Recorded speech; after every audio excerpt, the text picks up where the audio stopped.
ઓમ નમો નારાયણ.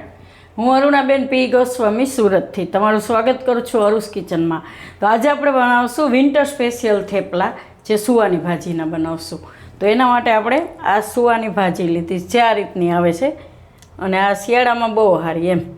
તો તમે જો નાના છોકરાઓને તમે ખવડાવી શકો આ થેપલા, કે અમારે અર્પિતાને શરદી થઈ હતી તો અમે આના થેપલા બનાવીને ખવડાવ્યા હતા, એને ભાવ્યા એમ. તો આપણે બનાવી શકીએ એમ. અને જો નાના છોકરાઓ માટે બનાવતા હોય તો મરચાં સ્કીપ કરવાના. આપણે આમાં 2 મરચાં નાખીશું આ રીતના, અને બહુ તીખા નથી, એ મોળા મરચાં છે. તો આ એક ભાજીની પૂરી લીધી છે ને 2 મરચાં, ને થોડીક આપણે લીલી હળદર લીધી છે, જે અત્યારે માર્કેટમાં હળદર બહુ આવે છે. તો આ હળદરનો આપણે ઉપયોગ કરશું. તો આને આપણે છીણી લીધી છે, છાલ કાઢી અને એકદમ ઝીણી ઝીણી, આપણે જેમ આદું છીણીએ એમ છીણી લીધી છે. મીઠું જોહે સ્વાદ પ્રમાણે, અને થોડુંક આપણે લીલું લસણ લીધું છે, અને 2 કપ આપણે ઘઉંનો લોટ લીધો છે, જે રોટલીનો લોટ હોય એ જ એમ. અને તેલ જોહે આપણે, અને પાણી જોહે, બસ આટલી જ વસ્તુ જોહે. તો આને આપણે પહેલાં કાપી લેવાની છે. તેને પહેલાં અહીંથી કાપી નાખવાની, એટલે જે આ ધૂળવાળો ભાગ હોય એ બધોય નીકળી જાય આ રીતે, એટલે ધૂળામાં વધારે નહીં આવે. પછી આપણે એને ધોવાની તો હોય જ, પણ આ રીતે કાપી નાખી તો આ ધૂળનો ભાગ બધોય નીકળી જાય એમ, આ રીતનું. તો આને આપણે ઝીણી ઝીણી કાપી લેવું એમ.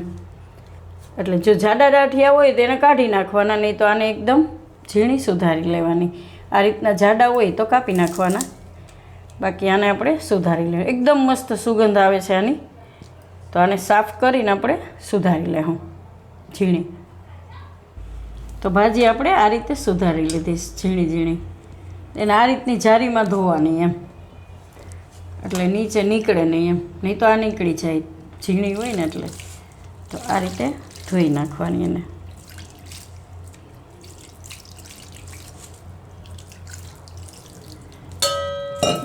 આ રીતે.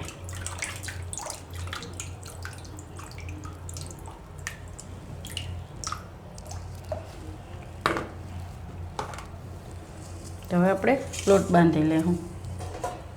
તો આ આપણે કાથરોટ લીધીશ, આમાં આપણે હળદર નાખી દેવું.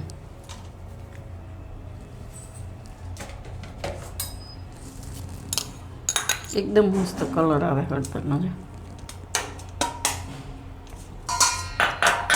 આમાં આપણે તેલ નાખીશું, એટલે એકદમ કલર સરસ પકડી લે. મૂળ તો આપણે નાખવાનું જ છે, તો આપણે આમાં આ રીતે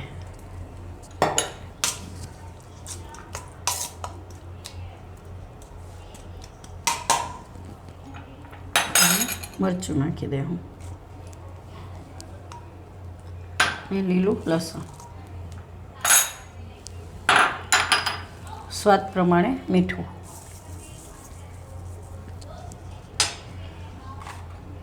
અને આપણે એમાં ભાજી નાખી દઈશું.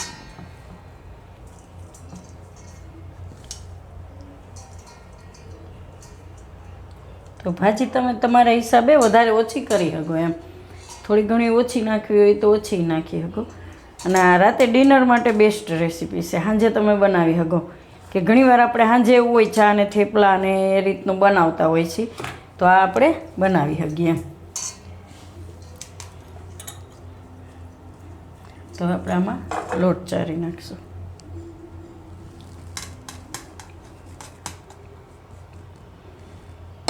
તો બધો લોટ આપણે આમાં ચારી લેવું.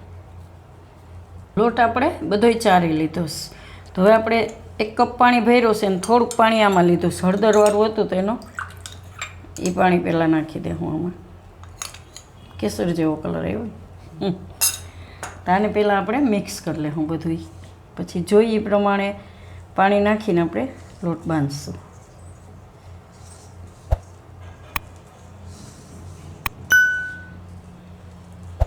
એકદમ હેલ્ધી રેસીપી છે. ગમે ત્યારે તમે સવારે નાસ્તામાંય બનાવી શકો અને સાંજેય બનાવી શકો એમ. તો થોડું થોડું પાણી નાખીને આપણે એનો લોટ બાંધી લેવું.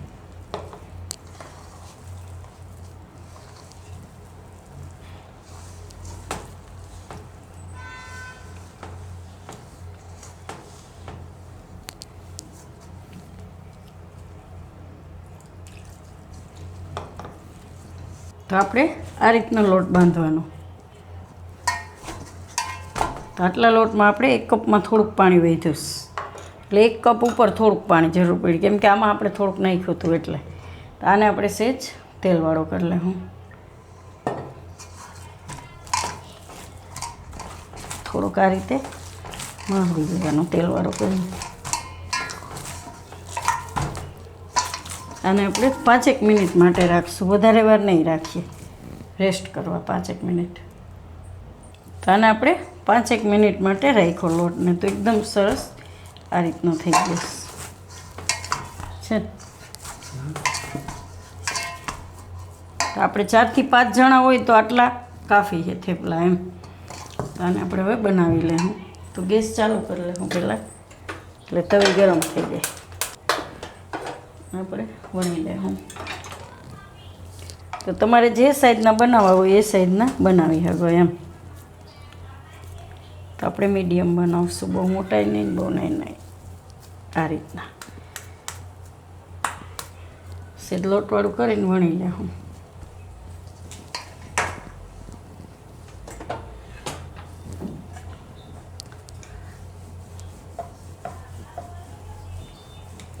મસ્ત દેખાય હળદરને ભાજી.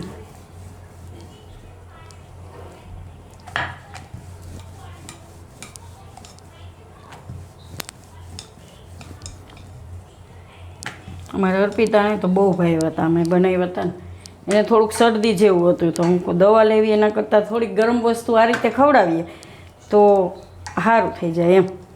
તો આ ભાજી છે એ ગરમ હોય છે, ફુવા દાણાની ભાજી, એટલે આ રીતે આપણે ખવડાવી શકીએ એમ છોકરાઓને. ભાજી નહીં ખાય, અમારે અર્પિતા તો ખાય, ભાજી એ ખાય, એને બધાય શાક ભાવે, પણ આ રીતે થેપલા કરી દો તો વધારે ભાવે એમ. અર્પિતાને થેપલા કોઈ પણ જાતના બનાવીને આપો ને એને બહુ જ ભાવે. મેથીના કરો, પાલકના કરો, કે કોઈ પણ ભાજીના કરો, કે ગમે એમ, તો એને બહુ ભાવે થેપલા. તો આને આપણે હવે શેકી લેવું. ત્યાં સુધીમાં બીજું વણી લેવું. થોડુંક શેકાય પછી એને આપણે તેલ નાખીશું. ધીમા ગેસે શેકી લેવું. મસ્ત કલર આવી ગયો, એકદમ હેલ્ધી એમ. લીલી હળદર એ સારી ખાવા માટે. અત્યારે શિયાળામાં આપણે ખાતા જ હોઈએ છીએ હળદર, અને આથી નહીં રાખતા હોઈએ છીએ આપણે. અને એ હળદર આખું તમે વરસ આથીને રાખી શકો. એની રેસીપી તમને આપણી ચેનલમાં મળી જાય. આખું વરસ તમે એને સ્ટોર કરી રાખી શકો ફ્રીજમાં. અને આપણે શેકી લેવું બે બાજુ. આ રીતે થોડુંક શેકાઈ જાય પછી તેલ નાખી દેવું આપણે.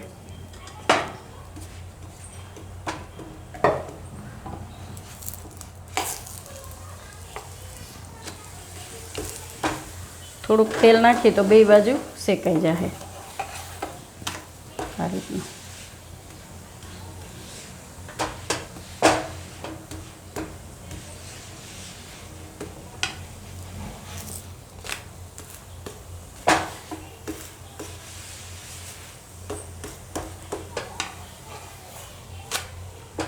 આ રીતનું શેકાવા દેવાનું બે બાજુ,